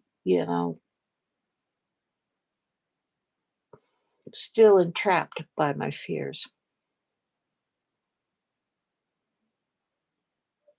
But now, whether you try to protect yourself or not, it's going to get you if it's going to get you. Yes.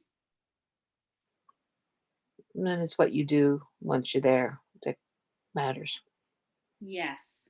Mhm. That's one of the lessons. Mhm. Nice job. You're so smart. Must be all the feathers. What? Must be all the feathers. Mhm.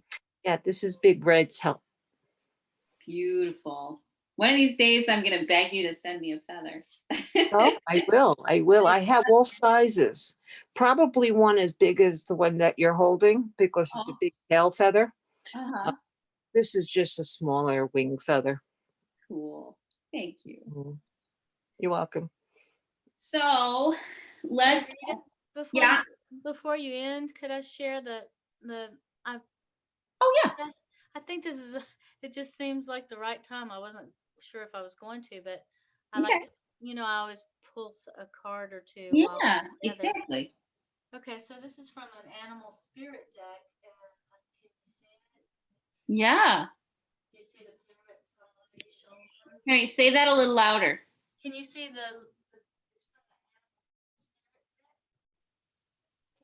I can see her head and what's on her head. Okay, can you see she has parrots on her shoulder? Oh, yeah, okay. A blue Cool. one. I don't know what Catherine has a lot of them, I think. There's a blue one, and what's the other one, Catherine? It's a red, scarlet, maybe. Scarlet macaw. Anyway, so according to I love this artwork. Back it up just a little bit so we can see the whole card. Okay, there you go. Oh, that's pretty. See it? And it says that the parrots were supposed to be. It says on the card they were I can't pronounce the word. They were like the interlocutor. Do you know this word, Rita? I used to. I let it Okay. drop out of my vocabulary a long time Yeah. ago. So I don't Okay, I'm not. I know what it means, but I'm not. I kind of know what it means. Anyway, they're like they exist between the human and spirit world. That's what the parrots represent. Cool. Is the connection between the human and spirit world. Anyway. Cool. Yeah. Thank you. You're welcome. Okay, so let's wrap this up. I want you to take your hands and I want you to rub them together so that they're nice and warm. And I just want you to put them over your eyes, just like this. And let that nice warmth sort of penetrate.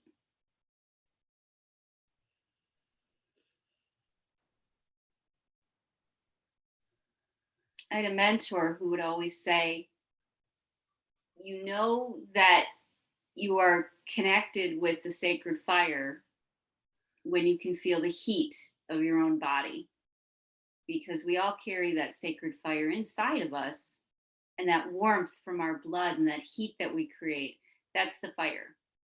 So if you ever forget or you need to connect, you can just touch your own face or your own hands or anything you want to remind you that you are the fire. You're that transformative agent. You're the one. And when you do that, it helps lift you up when things feel a little challenging. Oh, what a wonderful, wonderful group of women tonight. What wonderful conversation. Thank you, thank you, thank you. I feel so blessed. Okay, well, I'll talk to everybody later. It's time for bed. Thanks, Rita. Thanks, guys. Good night, and I'll see you next Tuesday, Good night. if not sooner. Okay. Bye.